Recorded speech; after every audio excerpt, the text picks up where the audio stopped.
श्री परमात्मे नमः। अथ चतुर्थो अध्याय। प्रधान विषय। इस अध्याय के 1 से 18 श्लोक तक सगुण भगवान का प्रभाव और निष्काम कर्म योग का विषय, 19 से 23 श्लोक तक योगी महात्मा पुरुषों के आचरण और उनकी महिमा, 24 से 32 श्लोक तक फल सहित पृथक पृथक यज्ञों का कथन, 33 से 42 श्लोक तक ज्ञान की महिमा कही गई है। श्री भगवानोवाच इमं विवस्वते योगं प्रोक्तवाहनमव्ययम् विवस्वान् मन्वे प्राह मनुरिक्ष्वाक् वे अब्रवीत् एवं परम्परा प्राप्तम् इमं राजऋषयो विदुः सकाले नेह महता योगो नष्टः परन्तप। इसके उपरांत श्री कृष्ण महाराज बोले, हे अर्जुन, मैंने इस अविनाशी योग को कल्प के आदि में सूर्य के प्रति कहा था, और सूर्य ने अपने पुत्र मनु के प्रति कहा, और मनु ने अपने पुत्र राजा इक्ष्वाकु के प्रति कहा। इस प्रकार परंपरा से प्राप्त हुए इस योग को राज ऋषियों ने जाना, परंतु हे अर्जुन, वह योग बहुत काल से इस पृथ्वी लोक में लोप प्रायः हो गया था। स एवायं मया ते अद्य योगः प्रोक्तः पुरातनः भक्तोऽसि मे सखा चेति रहस्यं हेतदुत्तमम्। वही यह पुरातन योग अब मैंने तेरे लिए वर्णन किया है, क्योंकि तू मेरा भक्त और प्रिय सखा है, इसलिए, तथा यह योग बहुत उत्तम और रहस्य अर्थात अति मर्म का विषय है, इसलिए भी। अर्जुनोवाच अपरम भवतो जन्म परम जन्म विवस्वतः कथमे एतद्विजानीयाम त्वमादौ प्रोक्तवानिति। इस प्रकार भगवान श्री कृष्णचंद्र महाराज के वचन सुनकर अर्जुन ने पूछा, हे भगवान, आपका जन्म तो आधुनिक अर्थात अब हुआ है, और सूर्य का जन्म बहुत पुराना है, इसलिए इस योग को कल्प के आदि में आपने कहा था, ये मैं कैसे जानूं? श्री भगवानोवाच बहूनि मे व्यतीतानि जन्मानि तव चार्जुन तान्यहं वेद सर्वाणि न त्वं वेद परन्तप। इस पर श्री कृष्ण भगवान बोले, हे अर्जुन, मेरे और तेरे बहुत से जन्म पहले हो चुके हैं, परंतु हे परंतप, उन सबको तू नहीं जानता है और मैं जानता हूं। अजो अपि सन्नव्यातमा भूतानाम ईश्वरो अपि सन् प्रकृतिं स्वामधिष्ठाय संभवामयात्माया यदा यदा हि धर्मस्य ग्लानिर्भवति भारत अभ्युत्थानां धर्मस्य तदात्मानं सृजाम्यहम् परित्राणाय साधूनां विनाशाय च दुष्कृतां धर्म संस्थापनार्थाय संभवामि युगे युगे। तथा मेरा जन्म प्राकृतिक मनुष्यों के सदृश नहीं है। मैं अविनाशी स्वरूप आजन्मा होने पर भी तथा सब भूत प्राणियों का ईश्वर होने पर भी अपनी प्रकृति को अधीन करके योग माया से प्रकट होता हूं। हे भारत, जब जब धर्म की हानि और अधर्म की वृद्धि होती है, तब तब ही मैं अपने रूप को रचता हूं अर्थात प्रकट करता हूं, क्योंकि साधु पुरुषों का उद्धार करने के लिए और दूषित कर्म करने वालों का नाश करने के लिए तथा धर्म स्थापन करने के लिए मैं युग युग में प्रकट होता हूं। जन्म कर्म च मे दिव्यम एवं यो वेत्ति तत्वतः त्यक्त्वा देहं पुनर्जन्म नयति मामेति सो अर्जुन। वीतराग भय क्रोधा मन्मया मामुपाश्रितः वैभो ज्ञान तपसा पूता मद भाव मागता। इसलिए हे अर्जुन, मेरा वह जन्म और कर्म दिव्य अर्थात अलौकिक है। इस प्रकार जो पुरुष तत्व से जानता है, वह शरीर को त्याग कर फिर जन्म को नहीं प्राप्त होता है, किंतु मुझे ही प्राप्त होता है। और हे अर्जुन, पहले भी राग भय और क्रोध से रहित अनन्य भाव से मेरे में स्थिति वाले मेरे शरण हुए बहुत से पुरुष ज्ञान रूप तप से पवित्र हुए मेरे स्वरूप को प्राप्त हो चुके हैं। ये यथा माम प्रपद्यन्ते तांस्तथैव भजाम्यहम् मम वर्तमान वर्तन्ते मनुष्यः पार्थ सर्वशः कांक्षतः कर्मणां सिद्धिं यजन्त हि देवताः क्षिप्रम हि मानुषे लोके सिद्धिर्भवति ही कर्मजा। क्योंकि हे अर्जुन, जो मेरे को जैसे भजते हैं मैं भी उनको वैसे ही भजता हूं। इस रहस्य को जानकर ही बुद्धिमान मनुष्यगण सब प्रकार से मेरे मार्ग के अनुसार वर्तते हैं, और जो मेरे को तत्व से नहीं जानते हैं वे पुरुष इस मनुष्य लोक में कर्मों के फल को चाहते हुए देवताओं को पूजते हैं और उनके कर्मों से उत्पन्न हुई सिद्धि भी शीघ्र ही होती है, परंतु उनको मेरी प्राप्ति नहीं होती, इसलिए तू मेरे को ही सब प्रकार से भज। चातुर्वर्ण्यम मया सृष्टम गुण कर्म विभागशः तस्य कर्तारमपि माम विद्य कर्तारमव्ययम् न माम कर्माणि लिम्पन्ति न मे कर्म फलेषु इति मायोभिजानाति कर्मभिर्न सबध्यते। तथा हे अर्जुन, गुण और कर्मों के विभाग से ब्राह्मण, क्षत्रिय, वैश्य और शूद्र मेरे द्वारा रचे गए हैं। उनके कर्ता को भी मुझ अविनाशी परमेश्वर को तू अकर्ता ही जान। क्योंकि कर्मों के फल में मेरी स्पृहा नहीं है, इसलिए मेरे को कर्म लिपायमान नहीं करते। इस प्रकार जो मेरे को तत्व से जानता है वह भी कर्मों से नहीं बंधता है। एवं ज्ञात्वा कृतं कर्म पूर्वैरपि मुमुक्षुभिः कुरु कर्मैव तस्मात् त्वं पूर्वैः पूर्वतरं कृतं। तथा पहले होने वाले मुमुक्षु पुरुषों द्वारा भी इस प्रकार जानकर ही कर्म किया गया है, इससे तू भी पूर्वजों द्वारा सदा किए गए कर्म को ही कर। किम कर्मेति कवयोप्यत्र मोहितः तत्ते कर्म प्रवक्ष्यामि यज्ञात्वा मोक्षसे अशुभात्। कर्मणो ह्यपि बोधव्यम च विकर्मणः अकर्मणश्च बोधव्यम गहना कर्मणो गतिः। परंतु कर्म क्या है और अकर्म क्या है, ऐसे इस विषय में बुद्धिमान पुरुष भी मोहित हैं। इसलिए मैं वह कर्म अर्थात कर्मों का तत्व तेरे लिए अच्छी प्रकार कहूंगा, जिसको जानकर तू अशुभ अर्थात संसार बंधन से छूट जाएगा। कर्म का स्वरूप भी जानना चाहिए और अकर्म का स्वरूप भी जानना चाहिए, तथा निषिद्ध कर्म का स्वरूप भी जानना चाहिए, क्योंकि कर्म की गति गहन है। कर्मण्य कर्म यह पश्येद कर्मणि च कर्म यह स बुद्धिमान मनुष्येषु सा युक्तः कृत्सन कर्म कृत। जो पुरुष कर्मों में अर्थात अहंकार रहित की हुई संपूर्ण चेष्टाओं में अकर्म अर्थात वास्तव में उनका न होना पना देखे, और जो पुरुष अकर्म में अर्थात अज्ञानी पुरुष द्वारा किए हुए संपूर्ण क्रियाओं के त्याग में भी कर्म को अर्थात त्याग रूप क्रिया को देखे, वह पुरुष मनुष्यों में बुद्धिमान है और वह योगी संपूर्ण कर्मों का करने वाला है। यस्य सर्वे समारंभ काम संकल्प वर्जितः ज्ञानाग्नि दग्ध कर्माणं तमाहु पंडितम बुधा त्यक्त्वा कर्म फलासंगम नित्य तृप्तो निराश्रयः कर्मण्यभिप्रवृत्तोऽपि नैव किंचित करोति सः। और हे अर्जुन, जिसके संपूर्ण कार्य कामना और संकल्प से रहित हैं, ऐसे उस ज्ञान रूप अग्नि द्वारा भस्म हुए कर्मों वाले पुरुष को ज्ञानी जन भी पंडित कहते हैं। और जो पुरुष सांसारिक आश्रय से रहित सदा परमानंद परमात्मा में तृप्त है, वह कर्मों के फल और संग अर्थात कर्तृत्व अभिमान को त्याग कर कर्म में भी अच्छी प्रकार बरतता हुआ कुछ भी नहीं करता है।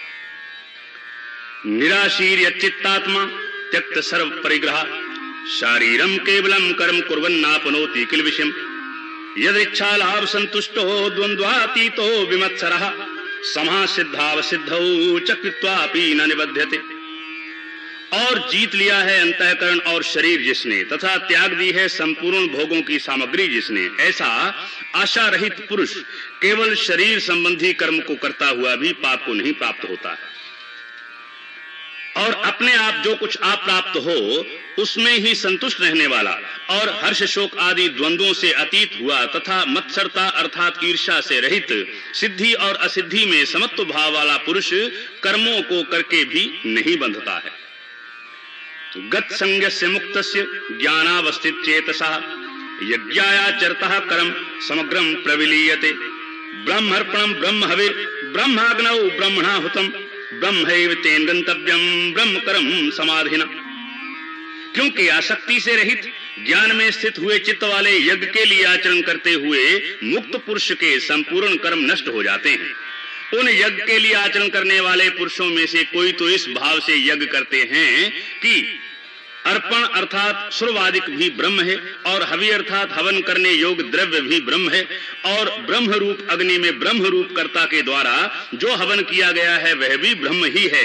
इसलिए ब्रह्म रूप कर्म में समाधिस्थ हुए उस पुरुष द्वारा जो प्राप्त होने योग्य है वह भी ब्रह्म ही है। दैवमेवा परे यज्ञम योगिनः पर्युपास्ते ब्रह्माग्नाव परे यज्ञम यज्ञैनैवोपजुह्वति और दूसरे योगी जन देवताओं के पूजन रूप यज्ञ को ही अच्छी प्रकार उपासते हैं अर्थात करते हैं, और दूसरे ज्ञानी जन परब्रह्म परमात्मा रूप अग्नि में यज्ञ के द्वारा ही यज्ञ को हवन करते हैं। श्रोत्रादीन इंद्रियाण्य संयमाग्निषु जुह्वति, शब्दादीन विषयान्य इंद्रियाग्निषु जुह्वति। और अन्य योगी जन श्रोत्रादिक सब इंद्रियों को संयम अर्थात स्वाधीनता रूप अग्नि में हवन करते हैं, अर्थात इंद्रियों को विषयों से रोककर अपने वश में कर लेते हैं। और दूसरे योगी लोग शब्दादिक विषयों को इंद्रिय रूप अग्नि में हवन करते हैं, अर्थात राग द्वेष रहित इंद्रियों द्वारा विषयों को ग्रहण करते हुए भी भस्म रूप करते हैं। सर्वाणि इंद्रिय कर्माणि प्राण कर्माणि चा परे, आत्म संयम योगाग्नो जुह्वति ज्ञान दीपिते। द्रव्य यज्ञास्तपो यज्ञ योग यज्ञास्तथा परे, स्वाध्याय ज्ञान यज्ञाश्च यतया संसित वृतः। और दूसरे योगी जन संपूर्ण इंद्रियों की चेष्टाओं को तथा प्राणों के व्यापार को ज्ञान से प्रकाशित हुई परमात्मा में स्थिति रूप योग अग्नि में हवन करते हैं। और दूसरे कई पुरुष ईश्वर अर्पण बुद्धि से लोक सेवा में द्रव्य लगाने वाले, वैसे ही कई पुरुष स्वधर्म पालन रूप तप यज्ञ को करने वाले हैं, और कई अष्टांग योग रूप द्वारा यज्ञ को करने वाले हैं। और दूसरे अहिंसादि तीक्ष्ण व्रतों से युक्त यत्नशील पुरुष भगवान के नाम का जप तथा भगवत प्राप्ति विषयक शास्त्रों का अध्ययन रूप ज्ञान यज्ञ के करने वाले हैं। अपाने जुह्वति प्राणम प्राणे अपानम तथा परे, प्राणापान गति रुद्ध्वा प्राणायाम प्रायणः, अपरे नियताहारः प्राणान प्राणेषु जुह्वति, सर्वे अप्येते यज्ञविदो यज्ञशपित कलमशः। और दूसरे योगी जन अपान वायु में प्राण वायु को हवन करते हैं, और वैसे ही अन्य योगी प्राण वायु में अपान वायु को हवन करते हैं। वह अन्य योगी जन प्राण और अपान की गति को रोककर प्राणायाम के प्राण होते हैं। और दूसरे नियमित आहार करने वाले योगी जन प्राणों को प्राणों में ही हवन करते हैं। इस प्रकार यज्ञों द्वारा नाश हो गया है पाप जिनका, ऐसे यह सब ही पुरुष यज्ञों के जानने वाले हैं। यज्ञ शिष्टामृत भुजो यान्ति ब्रह्म सनातनम, नाहिम लोकस्य यज्ञस्य कुतो अन्यः कुरु सत्तम। और हे कुरुश्रेष्ठ अर्जुन, यज्ञों के परिणाम रूप ज्ञानामृत को भोगने वाले योगी जन सनातन परब्रह्म परमात्मा को प्राप्त होते हैं। और यज्ञ रहित पुरुष को यह मनुष्य लोक भी सुखदायक नहीं है, फिर परलोक कैसे सुखदायक होगा। एवं बहुविधा यज्ञ विदिता ब्रह्मणो मुखे, कर्मजान विद्धि तान सर्वान एवं ज्ञात्वा विमोक्ष्यसे। ऐसे बहुत प्रकार के यज्ञ वेद की वाणी में विस्तार किए गए हैं, उन सबको शरीर मन और इंद्रियों की क्रिया द्वारा ही उत्पन्न होने वाले जान। इस प्रकार तत्व से जानकर निष्काम कर्म योग द्वारा संसार बंधन से मुक्त हो जाएगा। श्रेयान द्रव्यम याद यज्ञा ज्ञान यज्ञ प्रंत, सर्वम कर्म अखिलम पार्थ ज्ञाने परिसमाप्यते। तद विद्धि प्रणिपातेन परिप्रश्नेन सेव्यया, उपदेक्ष्यन्ति ते ज्ञानम ज्ञानिनस्तत्वदर्शिनः। और हे अर्जुन, सांसारिक वस्तुओं से सिद्ध होने वाले यज्ञ से ज्ञान रूप यज्ञ सब प्रकार श्रेष्ठ है, क्योंकि हे पार्थ संपूर्ण यावन मात्र कर्म ज्ञान में शेष होते हैं, अर्थात ज्ञान उनकी पराकाष्ठा है। इसलिए तत्व को जानने वाले ज्ञानी पुरुषों से भली प्रकार दंडवत प्रणाम तथा सेवा और निष्कपट भाव से किए हुए प्रश्न द्वारा उस ज्ञान को जान। वे मर्म को जानने वाले ज्ञानी जन तुझे उस ज्ञान का उपदेश करेंगे। यज्ञात्वा न पुनर्मोहम एवं यास्यसि पांडव, येन भूतानि यशेषेण द्रक्ष्यस्यात्म मन्यथो मयि, अपि चेदसि पापेभ्यः सर्वेभ्यः पापकृतमः सर्वं ज्ञान पल्वेन एव व्रजिनम संतृष्यसि। जिसको जानकर तू फिर इस प्रकार मोह को नहीं प्राप्त होगा। और हे अर्जुन, जिस ज्ञान के द्वारा सर्वव्यापी अनंत चेतन रूप हुआ अपने अंतर्गत समष्टि बुद्धि के आधार संपूर्ण भूतों को देखेगा, और उसके उपरांत मेरे में अर्थात सच्चिदानंद स्वरूप में एक ही भाव हुआ सच्चिदानंदमय ही देखेगा। और यदि तू सब पापियों से भी अधिक पाप करने वाला है तो भी ज्ञान रूप नौका द्वारा निस्संदेह संपूर्ण पापों को अच्छी प्रकार तर जाएगा। यथैधांसि समिद्धो अग्निर भस्मसात् कुरुते अर्जुन, ज्ञान अग्नि सर्वकर्माणि भस्मसात् कुरुते तथा। नहि ज्ञानेन सदृशम पवित्रमिहि विद्यते तत्स्वयं योग संसिद्धा कालेनात्मनि विन्दति। क्योंकि हे अर्जुन, जैसे प्रज्वलित अग्नि ईंधन को भस्ममय कर देता है, वैसे ही ज्ञान रूप अग्नि संपूर्ण कर्मों को भस्ममय कर देता है। इसलिए इस संसार में ज्ञान के समान पवित्र करने वाला निस्संदेह कुछ भी नहीं है। उस ज्ञान को कितने काल से अपने आप में समत्व बुद्धि रूप योग के द्वारा अच्छी प्रकार शुद्ध अंतःकरण हुआ पुरुष आत्मा में अनुभव करता है। श्रद्धावान लभते ज्ञानम तत्परः संयतेन्द्रियः ज्ञानम लब्ध्वा परा शांतिमचिरेण अधिगच्छति। क्योंकि हे अर्जुन, जितेंद्रिय तत्पर हुआ श्रद्धावान पुरुष ज्ञान को प्राप्त होता है। ज्ञान को प्राप्त होकर तत्क्षण भगवत प्राप्ति रूप परम शांति को प्राप्त हो जाता है। अज्ञश्चा श्रद्धानश्च संशयात्मा विनश्यति नायं लोके अस्ति न परो न सुखम संशयात्मना योग संन्यस्त कर्माणम ज्ञान संचिन्न संशयम आत्मवंतम न कर्माणि निबधनन्ति धनंजय। और हे अर्जुन, भगवत विषय को ना जानने वाला तथा श्रद्धा रहित और संशय युक्त पुरुष परमार्थ से भ्रष्ट हो जाता है। उनमें भी संशय युक्त पुरुष के लिए तो न सुख है और न यह लोक है न परलोक है, अर्थात यह लोक और परलोक दोनों ही उसके लिए भ्रष्ट हो जाते हैं। और हे धनंजय, समत्व बुद्धि रूप योग द्वारा भगवत अर्पण कर दिए हैं संपूर्ण कर्म जिसने, और ज्ञान द्वारा नष्ट हो गए हैं सब संशय जिसके, ऐसे परमात्म परायण पुरुष को कर्म नहीं बांधते हैं। तस्मात् ज्ञान संभूतम हृतस्थम ज्ञान सिनात्मनः चित्वैनम संशयम योगम आत्तिष्ठोत्तिष्ठ भारत। इससे हे भरतवंशी अर्जुन, तू सुमत्व बुद्धि रूप योग में स्थित हो और अज्ञान से उत्पन्न हुए हृदय में स्थित इस अपने संशय को ज्ञान रूप तलवार द्वारा छेदन करके युद्ध के लिए खड़ा हो। ओम तस्सिदिति श्रीमद् भगवद गीता सोपनिषु ब्रह्म विद्यायाम योग शास्त्रे श्री कृष्णार्जुन संवादे ज्ञान कर्म संन्यास योगो नाम चतुर्थो अध्याय। हरि ओम तत्सत, हरि ओम तत्सत, हरि ओम तत्सत।